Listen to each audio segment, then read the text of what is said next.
I'm Taylor Thomas with a CTV News update. Calling it a success, County Executive Angela Alsobrooks has announced that the 30-day curfew for juveniles has been extended to the end of the year. Byron Scott has our story. The curfew got underway on September 9th. It required those under the age of 16 to be inside by 10 p.m. on weeknights and midnight on weekends. 4 citations in all were handed out. They are as follows. September 12, 10:35 p.m. A traffic stop led to the arrest of a 17-year-old on a gun charge. A 16-year-old girl who was with him was taken home to her guardians. September 17, 12:20 a.m. Police were called to the 800 block of Largo Center Drive after a 15-year-old boy was shot in the foot. Police say he and another person were playing with the gun when it went off. September 30th, 1:40 a.m. A 16-year-old boy was stopped while outside in the area of Laurel Bowie Road and South Laurel Drive. A parent was called who picked up the teenager. On October 6, 1:25 a.m., police were called to the 3600 block of Powder Mill Road on the report of drag racing. A car had crashed after hitting a curb inside a 14-year-old boy who was driving his mother's car without permission. In each case, a curfew violation or warning letter was issued. But before I talk about the curfew and the results of it. At a press conference today, County Executive Angela Alsobrooks said crime is down. But how much of that can be attributed to the curfew is unclear. We saw a 20% drop in overall crime during our curfew hours. We saw a 38% drop in violent crime, a 59% drop in carjackings, and a 50% drop in contact shootings. I decided that this curfew was an important step to help de-escalate the rising crime that we saw among our youth. What we all agreed to was that we surely needed a reset. Alsobrooks says they will reevaluate the effectiveness of the curfew at the end of the year. 2 suspects are in police custody. This after one allegedly tried to run over police. It all happened on Sunday in Bladensburg when police received a call of 2 men with ski masks trying to break into vehicles in the 5100 block of 57th Avenue. As police approached the suspects, one fled on foot, the other jumped into a vehicle and, according to police, drove towards them. Bladensburg Police Chief Tyrone Collington explains what happened next. We refuse all commands and continue to drive at a high rate of speed towards our officers in an attempt to run them over and flee the area. The male fled in an automobile, striking the rear of one of our police cruisers, marked police cruisers, causing significant damage to the vehicle. Officers discharged their weapons in self-defense. Officers chased the suspect into D.C. He was apprehended in the 2300 block of Good Hope Road in Southeast. Detectives say the vehicle the suspect was in was identified as stolen. The case is under investigation.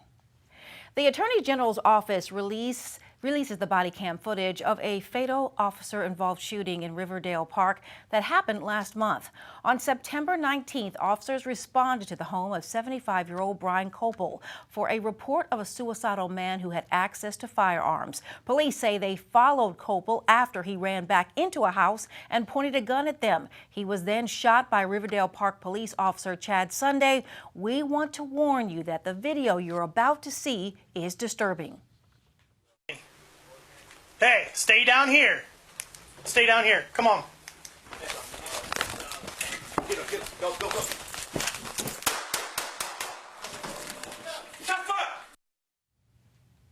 Officials say if you are experiencing suicidal thoughts, you can call the National Suicide Prevention Lifeline by dialing 988. Things are calm at this College Park apartment complex, but that was not the case earlier this morning. A fire in a trash chute at this 12-story residential building caused smoke to fill the 7th floor and the ones above it. Thankfully, no one was hurt. The fire in the 9300 block of Cherry Hill Road broke out around 3 this morning. Emergency crews were able to quickly put out the flames. Meanwhile, there's still no update on the adult victim who was seriously injured in Sunday's apartment building fire in the 8500 block of Greenbelt. Firefighters helped 21 residents to safety. The cause of the blaze is still under investigation.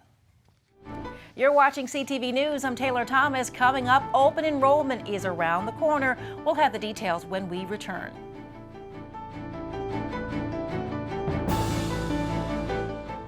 to go to war, to bravely step forward and sacrifice for what you believe is right.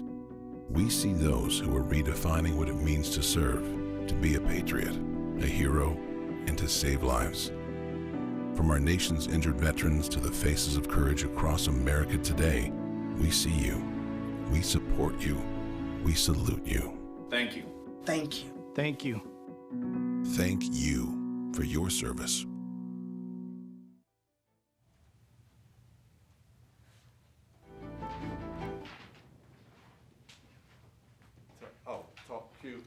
Baltimore City State's attorney Marilyn Mosby has decided to drop the charges against Adnan Saeed for the 1999 murder of his former girlfriend Heyman Lee. This comes weeks after Saeed's murder conviction was overturned. Mosby says she made her decision after DNA test results excluded Saeed. My office received notice of these results on Friday. This morning, I personally reached out to the victim's attorney to inform Ms. Lee's family of the DNA findings and my decision to dismiss the case. If Mosby formally declares Saeed innocent, he will be eligible to receive nearly $2 million for the years he served in prison and would also be entitled to 5 years of health care, housing, and free tuition. Heyman Lee's family has filed an appeal in this case.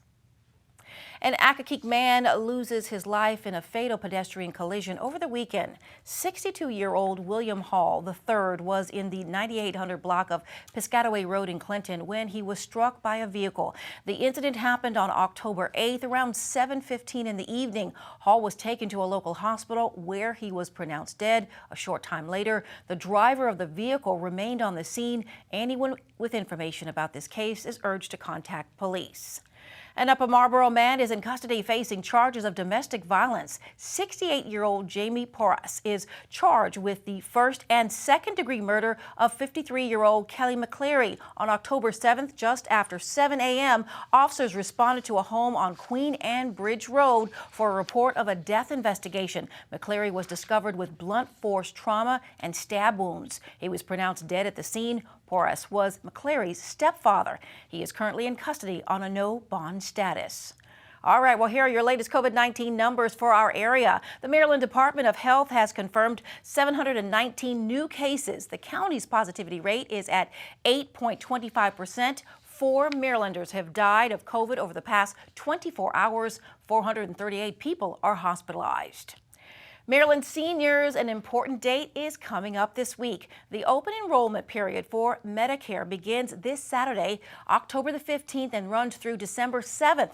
Now, during this time, residents who have Medicare benefits can make changes to their plan. Shalise Thomas with the county's Department of Family Services says prescription insulin through Medicare plans will now cost no more than $35. Prescription costs have been one of the highest factors and causing individuals with Medicare prescription drug coverage to end up paying thousands by the end of the year. So this is directly going to impact folks. So residents in Prince George's County can contact the local SHIP office. It is the Prince George's County State Health Insurance Assistance Program, also known as SHIP. It's a collaboration with Medicare to help people within the community. Again, eligible seniors can get help by calling the county SHIP office. That number is 301-265-8450.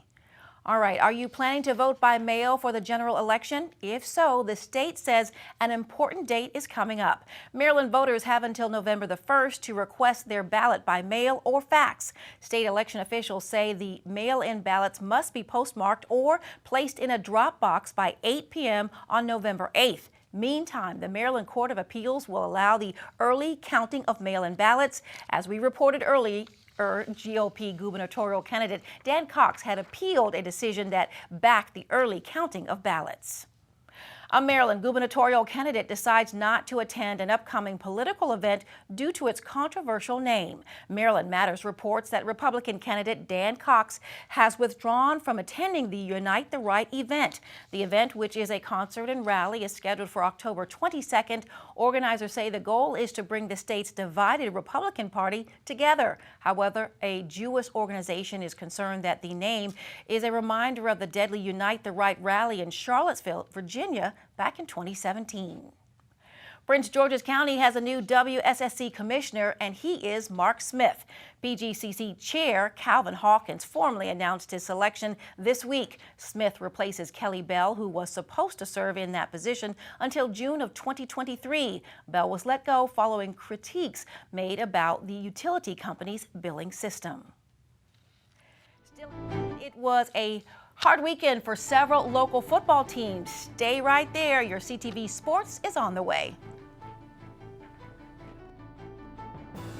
This is my house. My parents helped build it. Now we don't get wet when it rains. I don't get too hot or too cold inside. I can play with my sister, I can play with my brother, I can play with my mother, my father, my family. This is my house. This is my house. This is my house. This is my house. This is my house. Visit Habitat.org to find out how you can help more families like mine.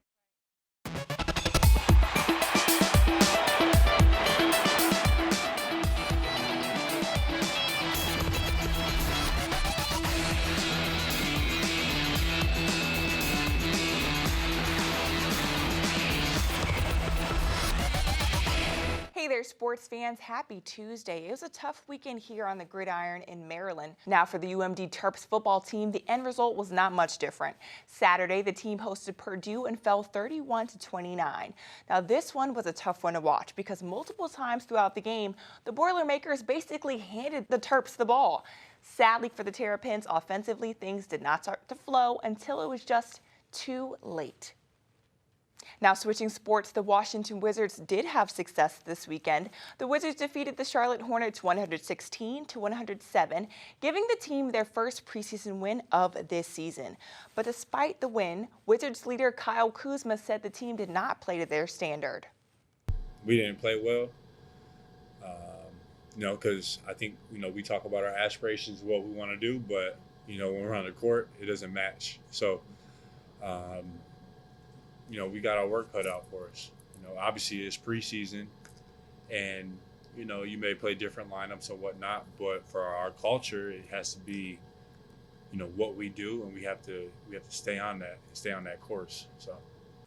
The Wizards suit up again Friday to battle the New York Knicks, and that is your CTV Sports Update. And now for the community calendar. Prince George's Department of Environment is looking for residents interested in climate change at a local level. Find out how to become a resident advisor with the county's Climate Action Implementation Task Force. Tomorrow's virtual session starts at 6:30 p.m. and is open to residents ages 16 and older. Make sure to register at mypgc.us/climate action plan. All right, that's a wrap of our newscast for tonight. Join us tomorrow at 4:30. Good night.